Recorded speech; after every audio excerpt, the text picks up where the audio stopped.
Hello dear student, today we are going to see our 37 number poem bed time. अभी आपको heading से ही पता चल गया होगा कि ये जो पोयम है वो कौन से टाइम की है। ये इवनिंग टाइम की है, जब सारे लोग जो है वो आराम करने में लग जाते हैं। जैसे कि पंछी जो है वो दिन भर का अपना लेबर जो है वो ख़त्म करके अपने नेस्ट की ओर उड़ते हुए हमें दिखाई देते हैं। सूरज भी है, सन, जो ईस्ट से वेस्ट में रेस्ट करने के लिए चला जाता है, और सारे लोग भी दिन भर के काम की थकान उतारने के लिए आराम करने लग जाते हैं, और हर तरफ शांति हमें देखने को मिलती है। ओके, तो ये इसी इवनिंग टाइम का डिस्क्रिप्शन या वर्णन जो है इस पोयम में कवि ने या पोएट ने किया है। तो ये पोयम जो है ये बहुत ही इंटरेस्टिंग है, और बहुत ही खूबसूरती से इस पोयम में पोएट ने इवनिंग टाइम में क्या क्या चेंजेस होते हैं, पंछी क्या करते हैं, बटरफ्लाई क्या करती है, और लोग आराम करने में लग जाते हैं, इसका जो वर्णन है वो बहुत ही अच्छी तरह से किया है। तो आपको ओपन करना है पेज नंबर 84, और पहले हम पोयम पढ़ लेंगे और बाद में देखेंगे इसका meaning. Page number 84, 37 number poem bed time.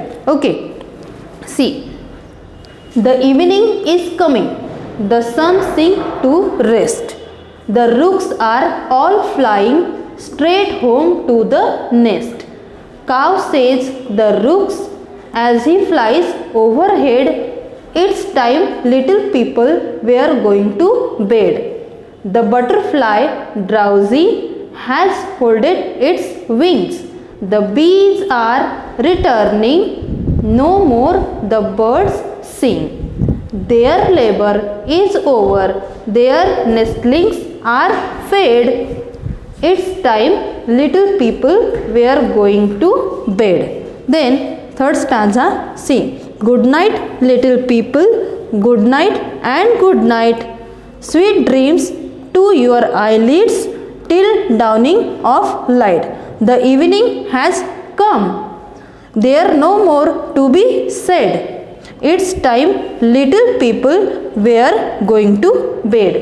ये जो पोयम है वो छोटे बच्चे हैं या छोटे छोटे जो इंसेक्ट्स हैं वो सोने के लिए जाते हैं, तो इनके बारे में भी पोयम ने बहुत ही अच्छी तरह से यहाँ पे डिस्क्राइब किया है। ओके, तो फर्स्ट स्टांजा का मीनिंग क्या है वो हम देखेंगे। See, the evening is coming, the sun sink to rest, the rooks are all flying straight home to the nest. See, the evening is coming means अभी दिन जो है वो ढल गया है, दिन खत्म हो गया है। The sun sink to rest, और सन भी वेस्ट में क्या करने के लिए गया है, आराम करने के लिए गया है। Then the rooks are all flying straight home to the nest means दिन भर पंछी क्या करते हैं, सूरज की पहली किरण के साथ ही उनकी सुबह जो है वो हो जाती है। ओके, देन वो अपना चारा जो है वो कलेक्ट करने के लिए बहुत दूर चले जाते हैं। देन दिन भर वो हार्ड वर्क करते हैं, और उसके बाद जब इवनिंग टाइम होता है तो हमने कभी ऑब्जर्व किया होगा कि स्काई में हमें पंछी अपने नेस्ट की तरफ जाते हुए दिखाई देते हैं। ओके, तो वो क्या बोलते हैं, The rooks are all flying straight home to the nest. Means rooks means what? एक क्रो के जैसा दिखने वाला ही क्या है, पंछी है, बर्ड है, जिसे रुक्स कहा जाता है। तो वो भी अपने नेस्ट में चला गया है, और वो क्या बोल रहे हैं, straight home to the nest means सारे जो रुक्स है वो भी अपने नेस्ट में चले गए हैं। Then caw says the rooks as he flies overhead, caw caw की आवाज़ करते हुए वो अपने नेस्ट की तरफ जा रहे हैं। जैसे ही वो अपने हेड के ऊपर से कभी कभी पंछी उड़ जाता है काव काव करते हुए या आवाज़ करते हुए, और हमें बाद में पता चलता है। इस तरह से यहाँ पे पोएट कह रहे हैं, caw says the rook as he flies overhead, वो जैसे ही मेरी हेड के ऊपर से गया उसने काव काव ऐसी आवाज़ निकाली। Then it's time little people were going to bed, ये जो टाइम है वो लिटिल पीपल का सोने का टाइम है। इसमें फिर टाइनी इंसेक्ट्स भी है और छोटे जो बच्चे हैं वो जल्दी से सो जाते हैं, उनको भी पोएट ने यहाँ पे कहा है it's time little people were going to bed. Then in the second stanza, see, the butterfly's drowsy has folded its wings, the bees are returning, no more the bird sing. See, दिन भर birds का इधर उधर आना जाना, उड़ना, चहचहाना, उनकी आवाज़ निकालना, ये सब हम देखते हैं। बट यहाँ पे butterfly drowsy means what, sleepy. Butterfly जो है वो भी दिन भर इस फ्लावर से उस फ्लावर पर घूमते घूमते अभी स्लीपी ऐसी लग रही है, उसे भी नींद आ रही है। Okay, then has folded its wings, जब वो फूल पे बैठती है, जब वो इधर उधर घूमती है तो उसके पंख जो होते हैं वो ऐसे खुले हुए होते हैं। बट जब वो थक जाती है या उसका स्लीपिंग टाइम होता है तो वो अपने विंग्स जो है वो ऐसे फोल्ड कर लेती है। Then has folded its wings, वो भी अभी स्लीपी या फिर थकान उसे आई है और वो भी स्लीपी मूड में है, उसे भी अभी नींद आ रही है और उसने अपने विंग्स जो है वो फोल्ड कर लिए है। The bees are returning, no more the bird sing, और बीज भी अपने नेस्ट में आ चुकी है, उसका भी हार्डवर्क या लेबर जो है वो ख़त्म हो चुका है। And there no more the bird sing, और बर्ड्स की सिंगिंग की आवाज़ जो है या बर्ड्स इधर उधर चहचहाते हुए आवाज़ निकालते हुए घूमते हैं, वो भी उनकी सिंगिंग भी बंद हो चुकी है और सभी बर्ड्स अपने नेस्ट में रेस्ट करने के लिए चले गए।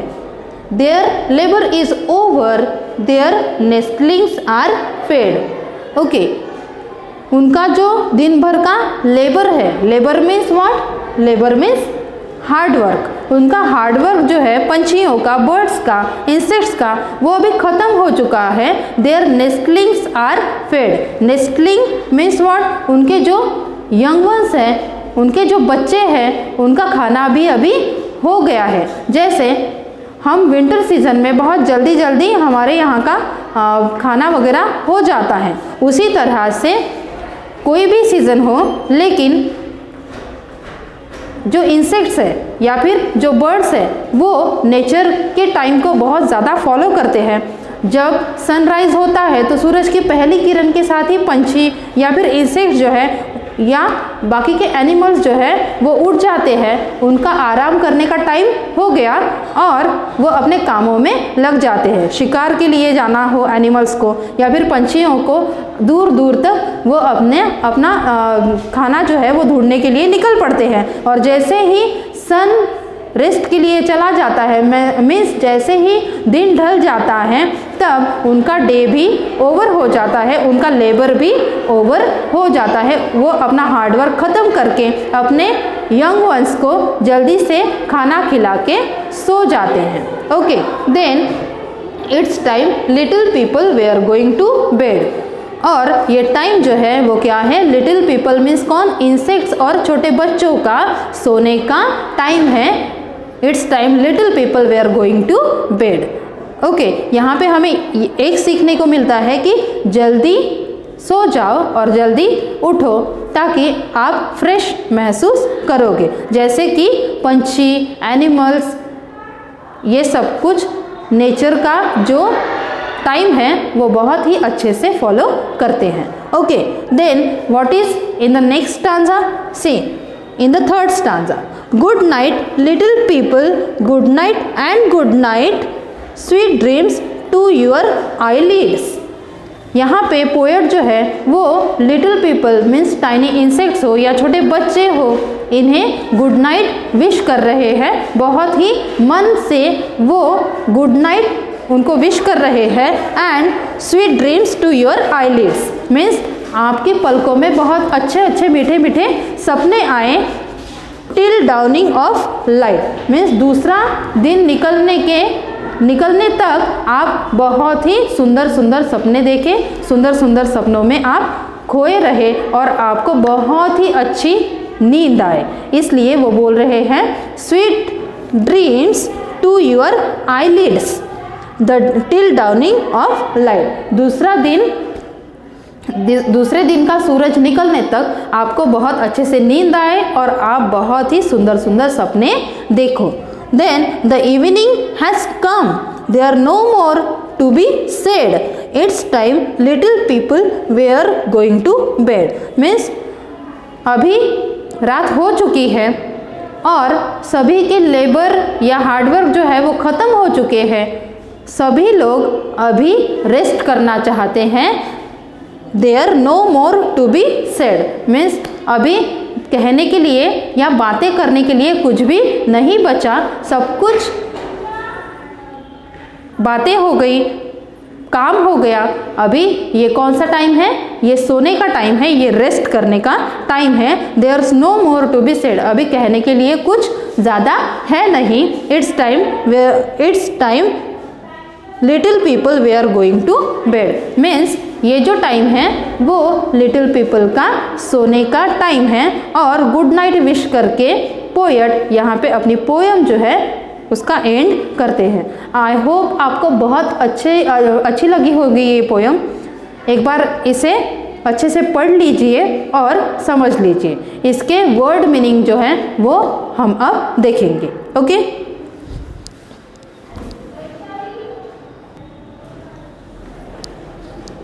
तो अभी हम देखेंगे इसके word meaning. See, rook means what? A kind of bird. Then drowsy means sleepy.